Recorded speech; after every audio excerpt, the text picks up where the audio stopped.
Barranquilla. Noticentro 1 Televista. La información de la región Caribe colombiana, contada por sus protagonistas.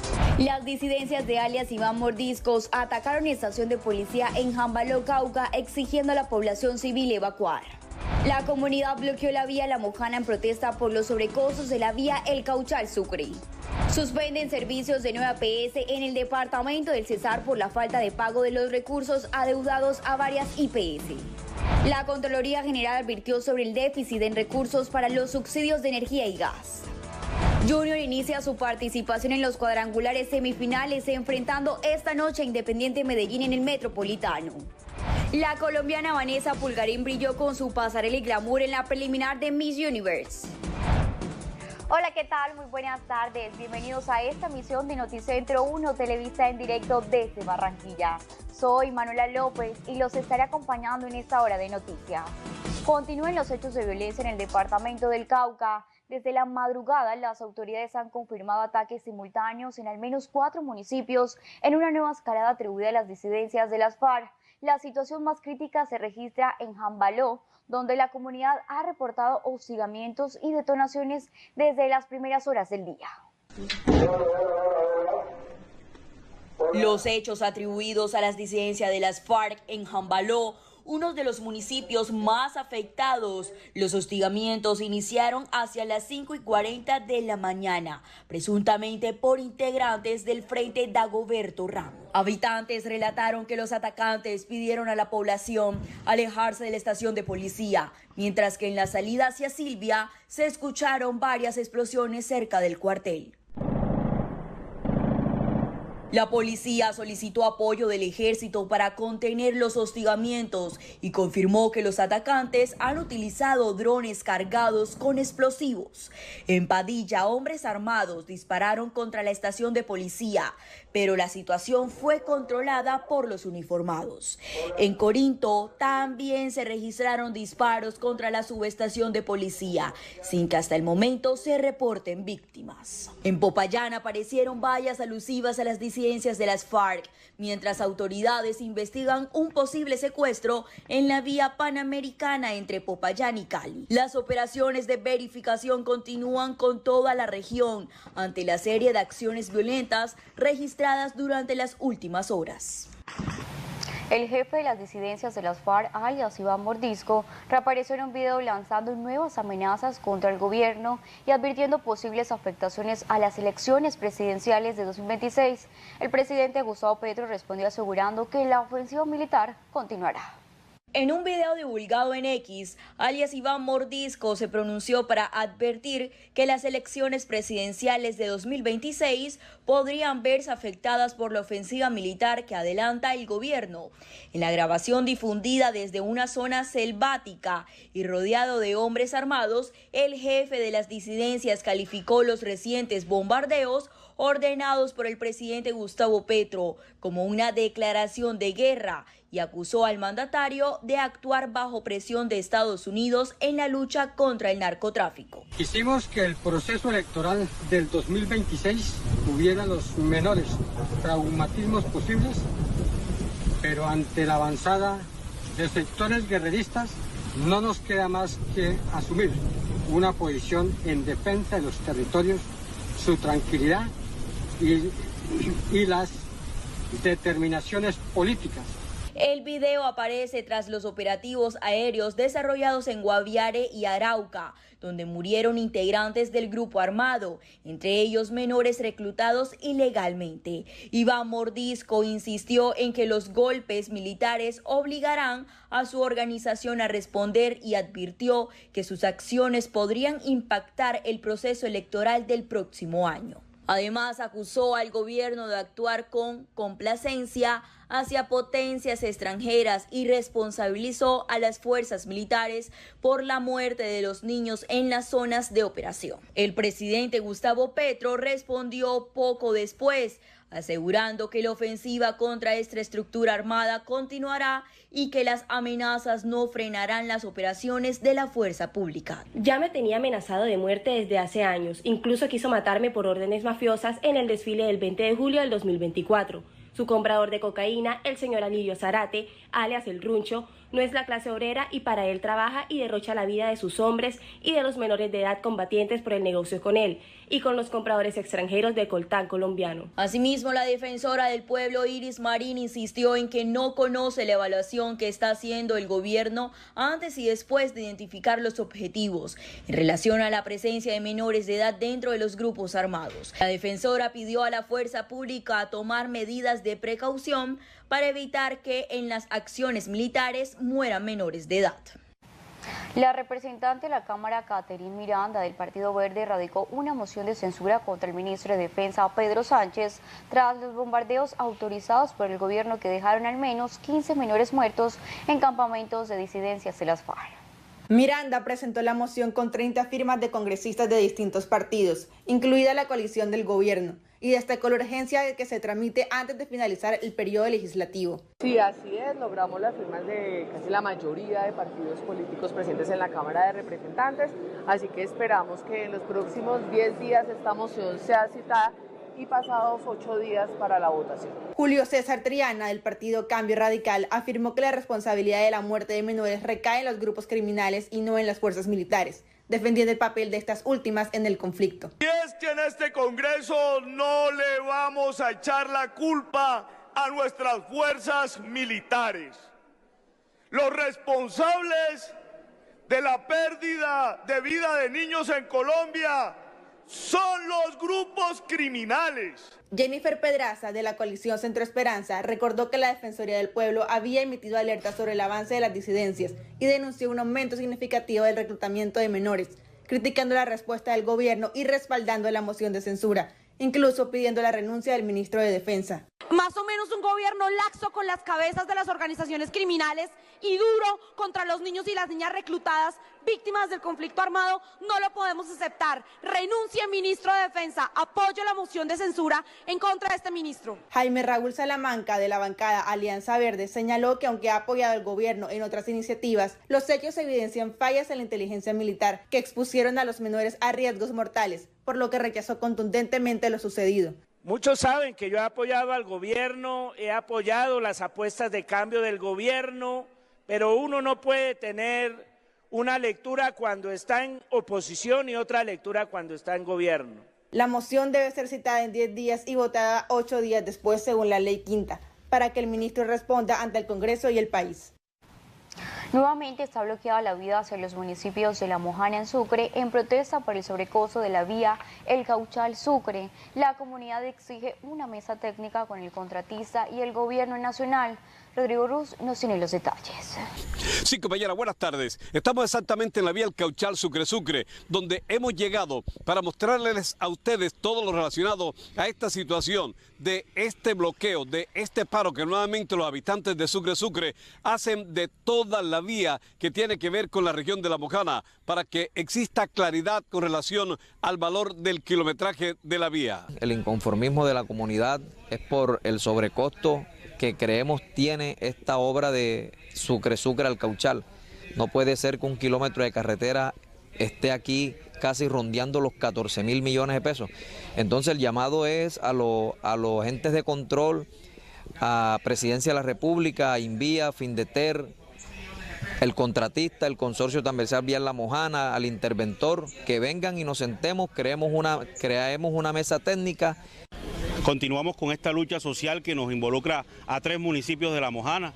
Estamos hoy en el punto reconocido como Cauchal para alzar la voz nuevamente al gobierno nacional, a Findeter, a Invías, Gobernación de Sucre, contratista, interventoría. Hoy solicitamos la presencia de sus representantes legales o las gerencias generales como tal para que nos den las explicaciones que está pidiendo la comunidad. Sí queremos la vía, pero no a este precio. Hoy estamos concentrados en esta protesta social pacífica amparada por la Constitución Nacional, la sociedad civil, las veedurías ciudadanas, las juntas de acciones comunales y todas las fuerzas vivas de acá del territorio de La Mojana apoyando y respaldando a los amigos de Sucre en esta gran causa. La misma comunidad se refiere a esta situación, a este inconformismo que hoy se vive en la vía que va a ser construida y que dicen de que no es justo que solamente 10 kilómetros sean invertidos 140.000 millones de pesos. Un pueblo histórico de donde tuvo el origen, la cultura mojanera fue en Sucre, donde vivió nuestro premio Nobel. ¿Cómo así? Que lo tienen aislado donde 1 kilómetro de pavimento y que vale 13.000 millones de pesos. Me quedé caro eso. Desde el Cauchal, región de La Mojana, con el apoyo periodístico de Martina Cuña Polanco, informó Rodrigo Ruz para Noticentro 1 Televista. Gracias, Rodrigo. Y la salud en el Cesar vuelve a sufrir un duro golpe tras el incumplimiento de la nueva EPS en el pago de los recursos adeudados a varias IPS del departamento. Aunque el pasado 1 de octubre la entidad suscribió un compromiso de pago, este no se ha cumplido. Daniel Ramírez nos tiene los detalles. Compañera, pues si bien en la suspensión del pasado 1 de octubre el Grupo Clínica Médicos optó por mantener las citas y cirugías programadas, en esta oportunidad la suspensión es total, afectando a más de 500.000 usuarios del sur del departamento de Bolívar, sur de La Guajira y del departamento del Cesar. La deuda de todas las clínicas y la red que le presta servicios por fuera del Grupo Clínica Médicos en el departamento del Cesar asciende a más de 200.000 millones de pesos. El incumplimiento del acuerdo pactado el pasado 1 de octubre por parte de la nueva EPS al Grupo Clínica Médicos S.A. obligó nuevamente a esta IPS a suspender sus servicios a esa entidad. Operar una clínica de más de 1.000 camas sin que fluyan los recursos se hace muy difícil bajo estas circunstancias. La decisión no solo afecta a usuarios en el Cesar, también a pacientes del sur de La Guajira, sur de Bolívar y Magdalena, que son atendidos en una de las 5 IPS que hacen parte del conglomerado. La totalidad de las clínicas, que incluye la clínica de alta complejidad, la clínica Centro, la clínica Valledupar, la clínica San Juan del Cesar en La Guajira y la clínica de Agua Chica. Desde el pasado viernes 14 de noviembre, cerca de 500 remisiones han sido rechazadas y 43 cirugías canceladas. Pacientes renales, oncológicos y con enfermedades huérfanas, los más afectados. Pero si hay urgencias diferibles que tienen una clasificación, el paciente se estabiliza y se deriva en este momento a la red de IPS que cuenta la nueva EPS en la región. El direccionamiento básicamente se está dando al Hospital Público del Rosario Pumarejo. Sin embargo, las urgencias vitales seguirán siendo atendidas. Tenemos alrededor de unos 600 pacientes atendidos en este momento, a los cuales estamos dando las garantías, a los que están hospitalizados.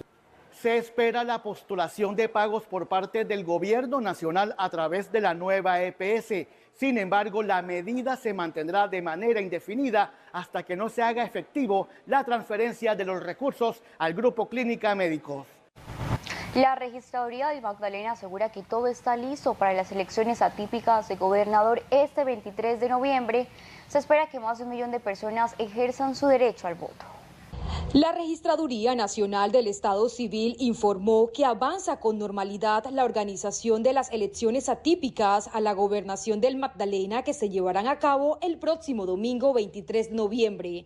Indicaron que el proceso electoral cuenta con todas las garantías logísticas y operativas. La Registraduría Nacional del Estado Civil, la Delegación Departamental del Magdalena, continuamos preparando los comicios electorales del próximo domingo 23 de noviembre, elecciones atípicas de gobernador en el departamento del Magdalena. Se expidió la resolución 12289 del 25 de septiembre del año 2025, por la cual se fija el calendario electoral para la nueva elección de gobernador en este departamento. Más de 1 millón de personas en todo el departamento y en la capital están habilitados para votar y podrán ejercer su derecho. Vamos a ubicar 389 puestos en los 30 municipios del departamento, donde funcionarán 2.924 mesas. Para Santa Marta tenemos un censo de 411.350 personas habilitadas para votar en 82 puestos con 1.069 mesas. De la misma manera fueron nombrados 18.753 jurados. En esta semana nos encontramos capacitando los jurados en todo el departamento. De acuerdo a la información entregada, ya se realizaron los simulacros de preconteo y de escrutinio y todos los kits electorales se encuentran distribuidos en los municipios. En el caso de Santa Marta, estos serán entregados el mismo domingo en horas de la madrugada. Desireth Pérez, Noticentro 1 Televista. El Ministerio de Educación ordenó vigilancia especial sobre la Universidad del Atlántico tras denuncias de presuntas inconsistencias en la elección del rector. Se reportan irregularidades en la verificación de requisitos, certificaciones académicas e impedimentos para acceder a documentos claves del proceso. El ministerio explicó que durante la revisión preventiva la universidad no entregó la totalidad de los soportes solicitados por las autoridades de inspección y vigilancia. Además, se identificaron documentos contradictorios sobre la experiencia docente y directiva de uno de los aspirantes, así como acciones disciplinarias atípicas contra miembros del comité electoral que habían reportado estas irregularidades, por lo que se ha decidido designar un inspector in situ. Designar un inspector in situ para que vigile permanentemente y mientras subsistan las situaciones que originaron las medidas, la gestión administrativa y financiera de la Universidad del Atlántico, así como los aspectos que están afectando las condiciones de continuidad y calidad. El nombre del inspector in situ será comunicado a la institución a través del acto administrativo. Ante estos hallazgos, la cartera educativa activó los mecanismos de vigilancia especial, aclarando que no se trata de una intervención, sino de un acompañamiento estricto para garantizar la legalidad del proceso, proteger a los funcionarios denunciantes y restablecer la confianza institucional. Con esta decisión, el ministerio iniciará una supervisión continua y determinante en la Uniatlántico, mientras la institución deberá entregar los documentos pendientes y atender los requerimientos en los plazos fijados por la autoridad nacional. La Contraloría General de la República alertó un déficit crítico en los recursos destinados a los subsidios de energía eléctrica y gas para lo que resta de 2025, comprometiendo la sostenibilidad fiscal del sector y aumentando la presión sobre las finanzas del Estado. El organismo enfatizó en que esta situación podría afectar la estabilidad financiera de las compañías y con ello la calidad del servicio para millones de usuarios. La Contraloría General evidenció que aunque la apropiación inicial para el sector de energía eléctrica es de 3,16 billones para 2025, la cifra cubre apenas el 47% de los 6,6 billones requeridos. En el caso del gas combustible, la Contraloría reportó que a pesar de que el proyecto nacional ejecutó el 100% de los recursos programados para este año, estos se agotaron por completo, generando la necesidad de apropiar 750.000 millones adicionales para garantizar la continuidad de los subsidios en los próximos meses. El exministro de Minas y Energía, Amílcar Acosta, señaló que el déficit revelado por la Contraloría confirma los riesgos que desde hace meses vienen alertando los expertos. Lo más preocupante esta vez es que la apropiación de los recursos en el presupuesto general de la Nación para cubrir esta deuda es insuficiente. En el año 2025 solamente se apropió el 60% del presupuesto requerido para cubrir estos subsidios en materia de energía eléctrica. Y lo mismo ocurre con el gas natural.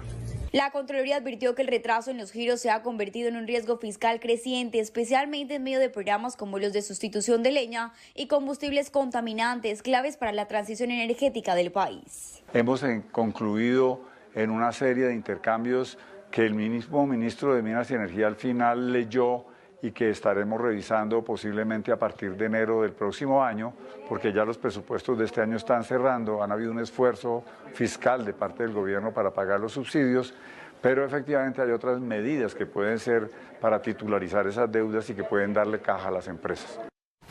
El Comité Internacional de la Cruz Roja anunció una reorganización de su operación en Colombia para 2026, que incluye un recorte del 30% del presupuesto, el cierre de oficinas y la reducción de su personal. La entidad explicó que la crisis humanitaria del país aumenta mientras disminuyen los recursos globales, por lo que cerrará las oficinas de Apartadó y Pasto, terminará la operación de Bucaramanga y reemplazará la subdelegación de Cali por una nueva sede en Popayán. Cerca de 120 puestos se verán afectados. Aún así, el Comité Internacional de la Cruz Roja concentrará su valor en las regiones más golpeadas por la violencia y asumirá además la supervisión de las operaciones en Perú, Ecuador y Bolivia. La organización lamentó el impacto de estos ajustes, pero reafirmó su compromiso de seguir protegiendo a las comunidades más afectadas guiada por sus principios humanitarios. El contexto en el que se adoptan estos ajustes es especialmente complejo y doloroso.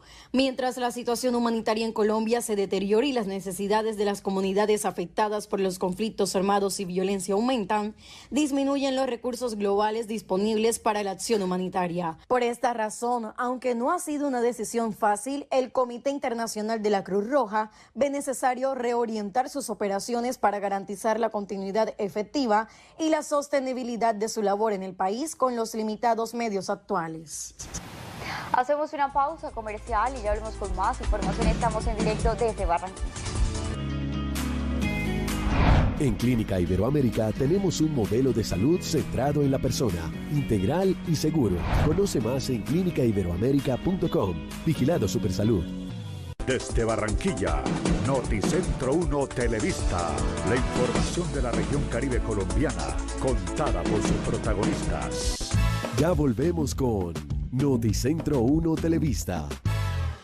En IES, Allusions y Tecnoglass, la calidad lo es todo. Con tecnología de vanguardia, rigurosos procesos de manufactura y la mejor mano de obra, transformamos vidrio y fabricamos perfiles, ventanas y fachadas que han conquistado los mercados más exigentes de Colombia y al mundo. IES, Allusions y Tecnoglass, el poder de la calidad. En IFX, cuando ocurre, ya lo resolvimos. Nos anticipamos a las amenazas digitales. Conoce cómo en www.ifxnetworks.com.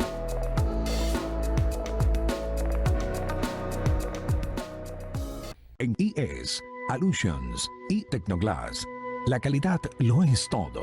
Con tecnología de vanguardia, rigurosos procesos de manufactura y la mejor mano de obra, transformamos vidrio y fabricamos perfiles, ventanas y fachadas que han conquistado los mercados más exigentes de Colombia y al mundo. IES, Allusions y Tecnoglass, el poder de la calidad. Regresamos con Noticentro 1 Televista.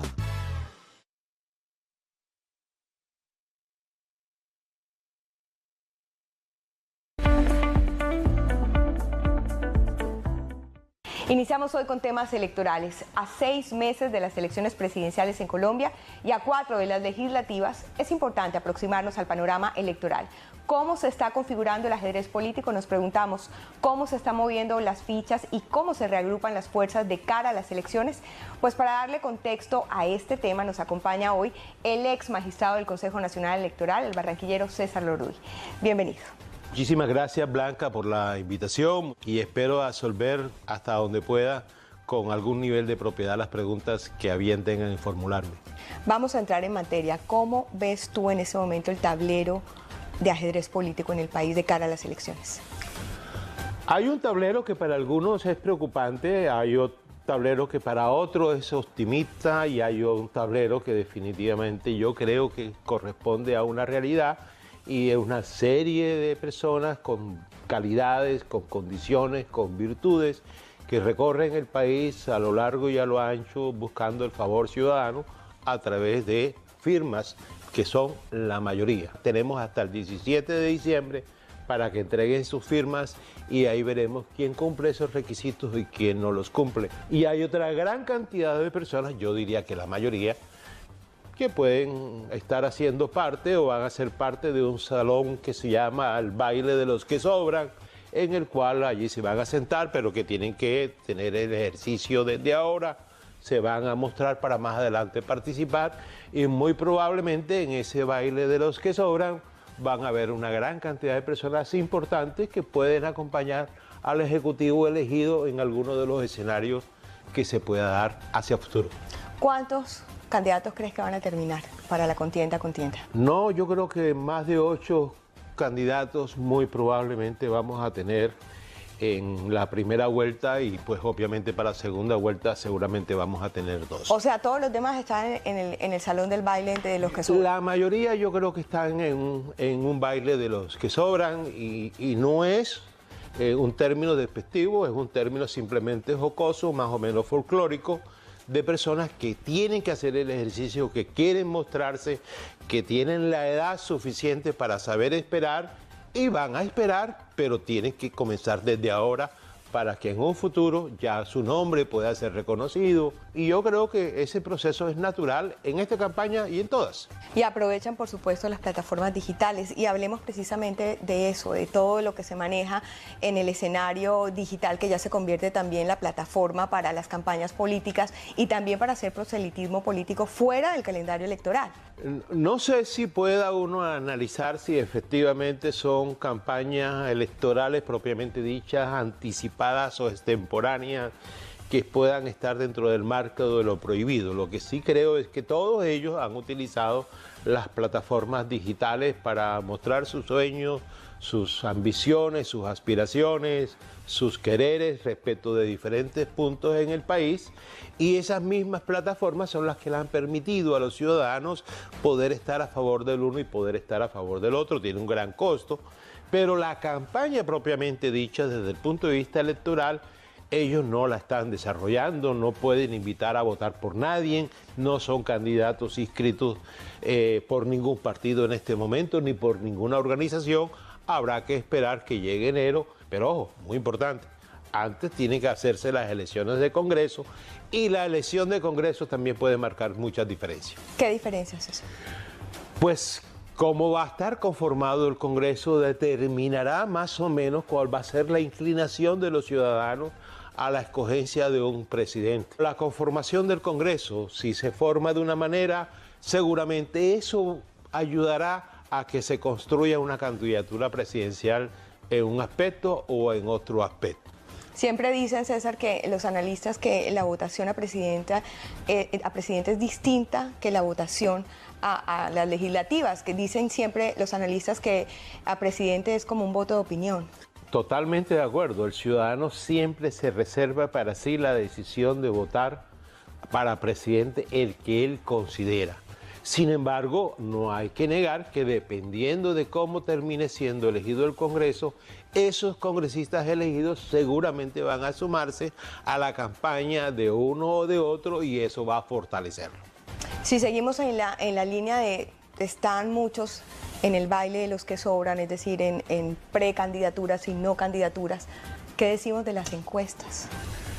No, las encuestas estaban, digamos, vedadas hasta el 31 de octubre, ya empiezan a mostrarse las encuestas, y esas encuestas también tienen una particularidad, y es que cuando te muestra el resultado, esos resultados también sirven de publicidad. Si alguien está de primero y si alguien está de segundo, definitivamente eso le permite ubicarse frente a los ciudadanos en un mejor panorama, entre otras porque la ciudadanía siempre busca la forma de acompañar al que va de primero. Pero por supuesto, ¿crees tú que no determina el panorama real?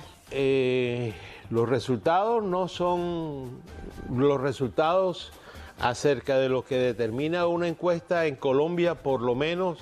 No puede decirse uno que hayan acertado de manera precisa, pero son unas aproximaciones, son unas fotos del momento. En las encuestas todo el mundo dice que no hay que creer, pero lo que yo sí creo es que hay que tenerlas en cuenta. En el calendario electoral, en la región Caribe, ¿qué se nos viene? Está cerquita en Magdalena, las atípicas para gobernador. Tenemos unas elecciones para el 23 de noviembre, si no estoy mal, en el departamento del Magdalena. Entiendo que hay una variedad de candidatos. Serán los habitantes del departamento del Magdalena que consideren cuál es su mejor opción. Hay una tendencia a cambiar lo que ha venido ocurriendo desde el punto de vista histórico en el departamento del Magdalena en los últimos 12 años, pero que sean los ciudadanos los que decidan. ¿Cuál es la recomendación ya para terminar para los ciudadanos, para los partidos políticos, para los candidatos y para los medios de comunicación en esta etapa preelectoral, pero también para el proceso electoral como tal? Para los medios de comunicación, que pues la imparcialidad y el equilibrio. Definitivamente yo sí creo que tomar partido en un escenario frente al ciudadano, él siempre se va a dar cuenta que eso está ocurriendo, y es mejor darle a conocer a los ciudadanos las diferentes propuestas de un lado y también del otro. Frente a la ciudadanía como tal, yo creo que no deberían estar tan preocupados como yo a veces siento que están preocupados por esa gran cantidad de candidatos. Eso va a sufrir un proceso de depuración, vienen las elecciones de Congreso y seguramente va a haber mucho más candidatos. Y tercero, pues que no se preocupen mucho acerca de si conocen a uno o conocen al otro, porque las campañas presidenciales y las de Congreso son precisamente para eso, para que la gente se dé a conocer, para que la gente pueda lanzar sus propuestas y al final tener el voto favorable de los ciudadanos y obviamente estar bastante lejos de todos los elementos prohibitivos que existen acerca de una jornada electoral, llámese dádivas, llámese regalos, llámese favores, que inciden en la voluntad de los ciudadanos y que ojalá eso pues esté bastante lejos para que se pueda elegir de manera libre. Y lo más importante, participar, salir a las urnas a votar. Ah, sí, claro, claro, y no solamente participar, sino participar en exceso, entre otras cosas. Yo estuve en el Congreso, soy partidario del voto obligatorio, entre otras porque eso tiene una gran cantidad de beneficios. Entre menos ciudadanos participen, más posibilidades tienen de ganar los malos. Y si hay mayor participación, los ciudadanos pueden elegir definitivamente a alguien que cuando llegue al ejercicio del poder o al ejercicio del cargo se sienten muy satisfechos porque efectivamente sí va a obtener la oportunidad de decir yo represento a la mayoría. Doctor Roduy, gracias por acompañarnos. No, muchísimas gracias a ti, Blanca. Continuamos con más información de la región. La Región Administrativa y de Planificación del Caribe, RAP Caribe, instó al Gobierno Nacional a garantizar la continuidad del proyecto de restauración ambiental del Canal del Dique. La obra de 3.2 billones de pesos beneficiará a 1.5 millones de habitantes del Atlántico, Bolívar y Sucre.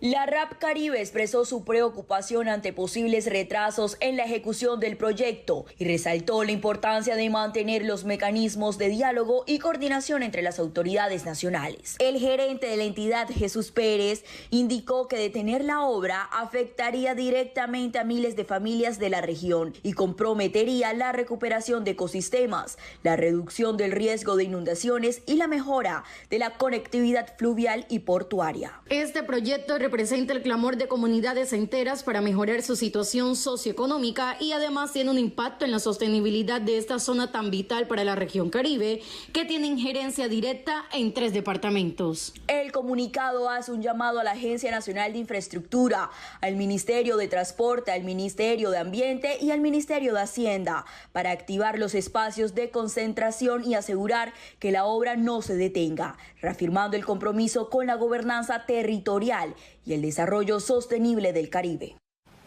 Conduce cuando quieras sin restricciones. Nissan X-Trail y Power, impulso 100% eléctrico sin enchufes. Esto es Nissan. El Ministerio TIC y la Alcaldía de Barranquilla lanzaron 5 estampillas filatélicas que circularán en más de 100 países y que exaltan lugares emblemáticos de la ciudad. La iniciativa surge desde el portafolio de estímulos y el programa Mira al Centro.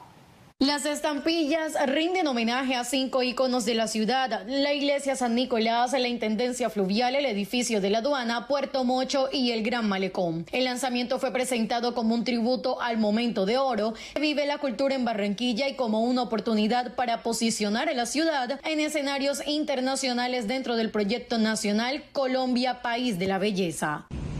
En alianza con el Ministerio de las TIC y el apoyo de la empresa 724 Barranquilla, tendrá en los próximos días toda una programación de filatelia, la fábrica de cultura, la Intendencia Fluvial, Puerto Mocho, el Malecón al Río y la Plaza de San Nicolás serán convertidos en íconos, referencia de talla mundial, para que sean publicados en más de 130 países Esperamos que con esto sigamos afianzando la memoria, la historia y la vida de los barranquilleros. El secretario destacó que estas piezas llevarán al mundo el espíritu y la fuerza creativa de Barranquilla, resaltando el respaldo del MINTIC y la articulación institucional que permitió este proyecto. Con esta expedición filatélica, Barranquilla consolida su liderazgo como laboratorio creativo del Caribe y proyecta su identidad cultural hacia más de 100 países, reafirmando su presencia en aspectos globales de circulación artística. Las fiestas de la Independencia 2025 dinamizaron la economía local de Cartagena, generando más de 328.000 millones de pesos. La medición del impacto económico se realizó mediante 1.468 encuestas entre el 12 y el 16 de noviembre, cubriendo cada uno de los eventos más concurridos de la semana. Los sectores más beneficiados fueron alojamiento y servicios de comida, actividades artísticas, entretenimiento y transporte terrestre. El alcalde Dumec Turbay destacó que las fiestas de la Independencia no solo fortalecen la identidad cultural, sino que también promueven la economía local. Felices por el resultado, pero también muy tranquilos porque pudimos activar la economía de la ciudad en todos los sectores, desde gastrobares, sector de entretenimiento, confección, economía popular, todos los sectores pudieron beneficiarse de estos 6 días de integración ciudadana, de integración festiva y que, bueno, los números hablan por sí solos. Estamos hablando de más de 200.000 millones de pesos en ingresos que superan en gran medida la expectativa que teníamos frente a una integración de este calibre. El gasto de los asistentes representó el 74% del total, seguido por el gasto inducido del 22% y los gastos de los organizadores del 4%, evidenciando que cada peso invertido se multiplicó por 26. Los resultados evidenciaron que las fiestas de la Independencia 2025 no solo fortalecieron la identidad cultural y el turismo, sino que proyectaron a Cartagena como escenario de eventos de talla internacional y motor de desarrollo económico y social. Desde Barranquilla, Noticentro 1 Televista, la información de la región Caribe colombiana, contada por sus protagonistas. Ya volvemos con Noticentro 1 Televista. Resuelve tus necesidades e inquietudes sobre trámites y servicios de la Administración Distrital, marcando la línea 195 desde cualquier fijo celular. Atención 24/7 sin costo. Alcaldía de Barranquilla. Celebramos juntos los sabores que nos unen. En Muelle 1888, los sabores del mundo siguen llenando a Puerto Colombia. Un lugar donde la historia y la gastronomía se dan la mano frente al mar. Ven al Muelle 1888 y recorre los sabores del mundo. Gobernación del Atlántico. Resuelve tus necesidades e inquietudes sobre trámites y servicios de la Administración Distrital, marcando la línea 195 desde cualquier fijo celular. Atención 24/7 sin costo. Alcaldía de Barranquilla. Regresamos con Noticentro 1 Televista.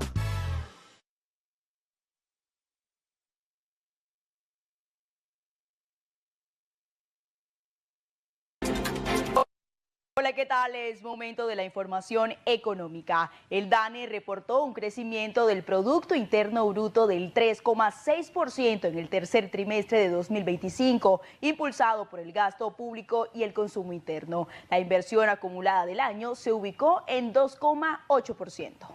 El Producto Interno Bruto colombiano creció un 3,6% en el tercer trimestre del presente año, impulsado por un gasto público robusto. El consumo interno también se fortaleció, especialmente en comercio, transporte y restaurantes. En el tercer trimestre de 2025, las actividades económicas con mayor crecimiento fueron Administración Pública y Defensa, planes de seguridad social de afiliación obligatoria, educación, actividad de atención de la salud humana y de servicios sociales, 8,0%, comercio al por mayor y al por menor, reparación de vehículos automotores y motocicletas, transporte y almacenamiento, alojamiento y servicios de comida, 5,6%, actividades artísticas, de entretenimiento, actividades de los hogares, 4,1%. La presidenta de ANCHAN alertó que pese al crecimiento del Producto Interno Bruto, el país depende del gasto público y no de la inversión privada, y advirtió que la caída en vivienda refleja pérdida de confianza que exige decisiones urgentes para reactivar la economía. Los últimos datos de PIB muestran que Colombia crece, pero sobre bases frágiles. El repunte de la inversión de capital fijó más 4,8% y el mejor desempeño de comercio, servicios y manufacturas son buenas noticias. Pero el motor principal sigue siendo el gasto del gobierno, más 14,2%, una fuente insostenible si no se activa con fuerza el sector privado. La caída en vivienda envía una señal clara de desconfianza sobre el futuro económico. El balance deja claro que aunque la economía avanza, persiste el reto de consolidar un crecimiento sostenible que dependa menos del gasto público y más de la confianza en la inversión del sector privado. Canacol Energy, empresa que cotiza en la Bolsa de Valores de Colombia, solicitó en Canadá una orden de protección frente a sus acreedores en medio de la presión por sus obligaciones y el deterioro de su situación financiera.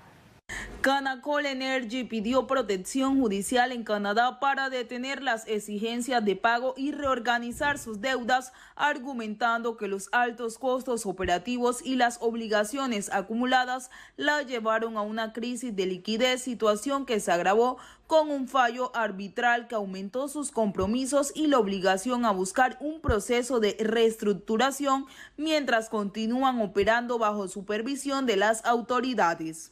La Junta Directiva ha considerado todas las demás opciones y concluyó que una reestructuración bajo la CCAA con protección inmediata frente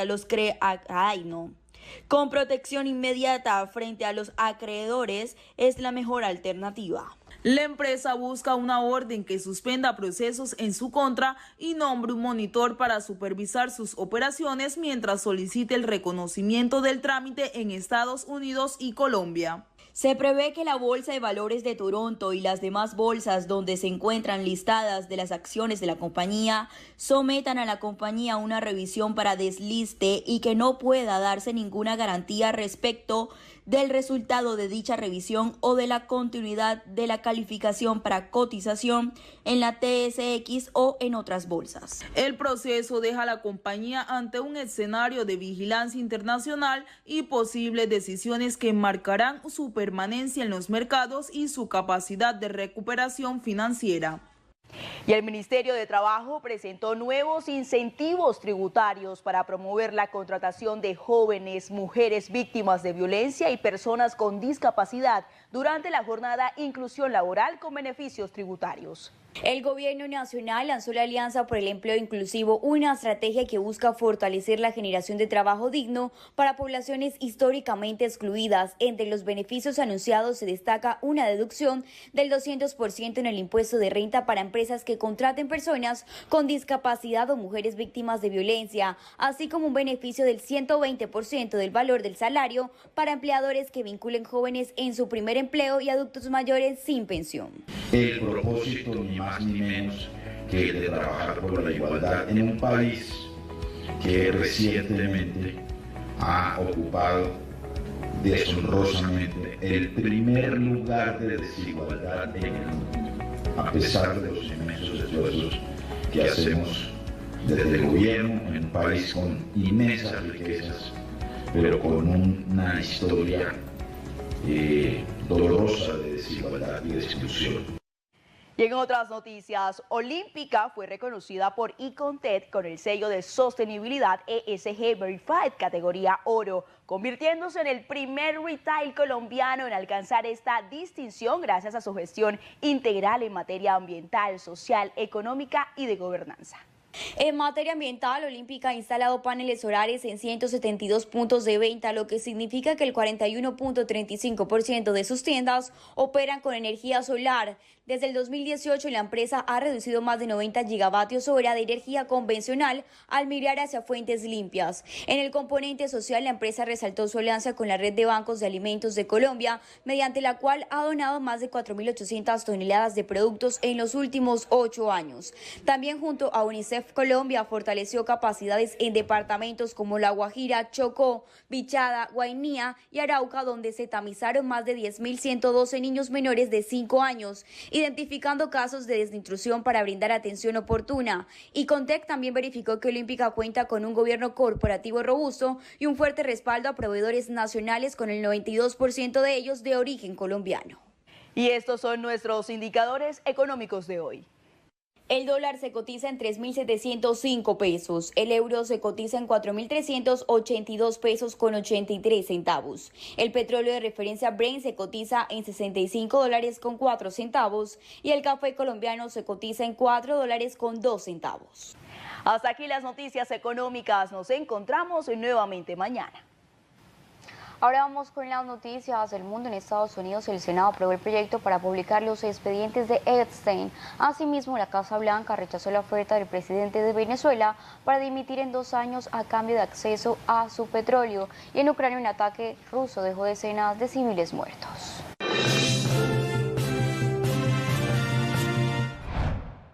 En la Cámara de Representantes, la iniciativa conocida como Ley de Transparencia de los Archivos Epstein fue aprobada con 427 votos a favor y apenas 1 en contra. El Senado, actuando sin corrección, dio su visto bueno por consentimiento unánime apenas unas horas después, allanando el camino para que el texto sea enviado al escritorio del presidente para su sanción. La ley obligaría al DOF a poner a disposición del público todos los registros, documentos, comunicaciones e investigaciones en su posesión sobre Epstein y su red, incluyendo vuelos, transacciones y personas nombradas en la investigación. Solo se permitirían excepciones para proteger la identidad de víctimas o documentos que puedan comprometer investigaciones vigentes. El presidente de Venezuela, Nicolás Maduro, propuso renunciar tras un periodo de 2 a 3 años como parte de negociaciones extraoficiales autorizadas por el presidente Donald Trump. En ese acuerdo, Maduro habría ofrecido acceso a las reservas petroleras venezolanas a empresas energéticas estadounidenses. La Casa Blanca, sin embargo, rechazó la oferta al considerar inaceptable una transición tan larga y sostuvo que la demora en su salida podría sofocar sus objetivos. Rusia bombardeó múltiples regiones de Ucrania con 476 drones y 48 misiles apuntando a infraestructuras energéticas y civiles. En Ternópil, un edificio residencial fue alcanzado cobrándose al menos 19 vidas y dejando decenas de heridos. Las defensas ucranianas lograron interceptar la mayoría de los aparatos, pero la embestida desató incendios y daños graves. Hola, ¿qué tal? Aquí estamos con lo mejor del deporte. Junior inicia su participación en los cuadrangulares enfrentando esta noche a Independiente Medellín. Como novedad en el Tiburón se destaca el retorno del zaguero central Jermaine Peña. Ante Independiente Medellín, Junior necesita ser poderoso. Los Tiburones en su casa, con su público y frente a un rival que ocupó el primer lugar en el todos contra todos y se apoderó del punto invisible, deben ser certeros. Llegó la hora de marcar la diferencia. El técnico Alfredo Arias necesita ofrecer lo mejor de su repertorio futbolístico. De local hay que sumar de a 3, no queda otra opción. Lo contrario sería restar posibilidades. Compromiso a las 8:30 de la noche en el Metropolitano Roberto Meléndez. La Selección Colombia cerró con broche de oro su gira por Estados Unidos. El técnico Lorenzo enfatizó en las nuevas caras que empiezan a despuntar. Son todos jugadores del proceso. Incluso lo de Puerta ya había estado hace 2 años, creo que en los partidos de España y Rumania, creo que estuvo con nosotros en Inglaterra y en España. Y aparte lo veníamos siguiendo de las selecciones juveniles, como seguimos a tantos otros, ¿no? También lo habíamos visto, ahí estaba Asprilla, estaba Durán, que después no fue al Mundial de Argentina porque se fue a cambio de club.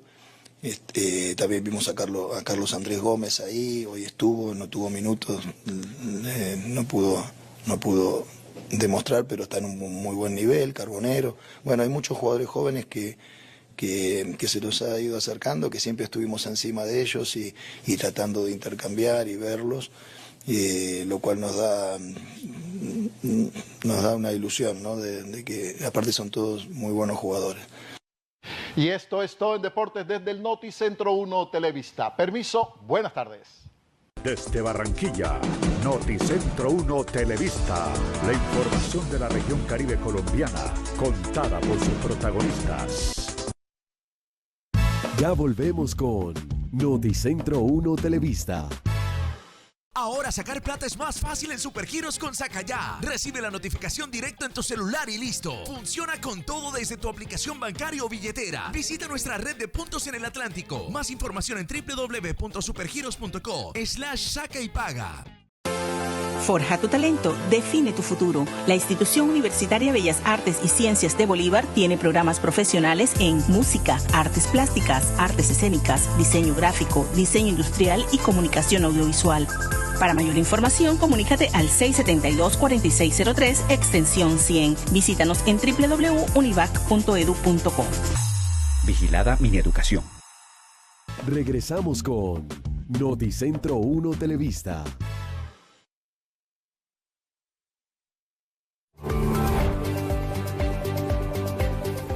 Hola, ¿qué tal? Muy buenas tardes. Yo soy Vanessa Calderón y me encanta saludarlos y darles la bienvenida a todas las novedades de la cultura caribe. Vanessa Pulgarín, representante colombiana, brilló en la preliminar de Miss Universe en Tailandia, robándose todas las miradas con su pasarela, carisma y glamour. Colombia brilló con fuerza en la preliminar del Miss Universe. Vanessa Pulgarín llevó al escenario de Tailandia una muestra poderosa de la identidad y el patrimonio cultural del país. La gala preliminar comenzó con su salida en National Costume, un traje inspirado en las antiguas civilizaciones precolombianas, donde el oro tenía un significado espiritual y simbólico. Vanessa rindió homenaje a las raíces que construyeron la base cultural de Colombia. Después volvió a deslumbrar en la competencia de traje de baño, mostrando seguridad, fuerza y una pasarela contundente que rápidamente llamó la atención del público internacional. Su presencia escénica reafirmó la percepción de que Colombia está dejando huella este año, posicionándose entre las candidatas más observadas y comentadas de la preliminar. El cierre llegó con su imponente salida en traje de gala, un diseño rojo brillante con toques naranja y una cola roja que añadió elegancia. La combinación de estética, concepto y potencia en cada una de sus presentaciones demostró que Colombia está pisando fuerte en el Miss Universe, llevando la cultura, belleza y presencia a un escenario internacional. La colombiana va por esa corona. Montería vivió el estreno de la película colombiana El colombiano Queco, una producción que narra una historia sobre justicia y segundas oportunidades.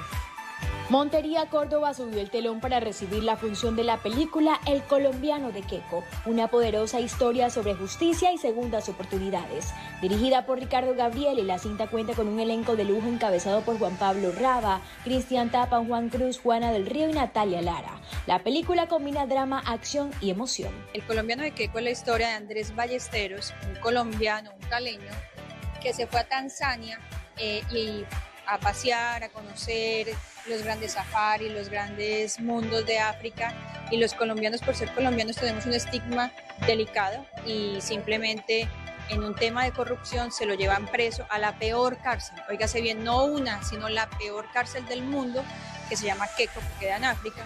El público cordobés tuvo la oportunidad de recibir y disfrutar en la gran pantalla de esta cinta, que es fuente de inspiración y se perfila como una de las producciones colombianas más destacadas de la temporada por su historia y su calidad cinematográfica. Y esto fue todo por hoy en el mundo cultural. Gracias por conectarse con nosotros una vez más. Feliz tarde para todos. Hasta aquí esta emisión de Noticentro 1 Televista en directo desde Barranquilla. Feliz tarde para todos. Desde Barranquilla, Noticentro 1 Televista, la información de la región Caribe colombiana, contada por sus protagonistas.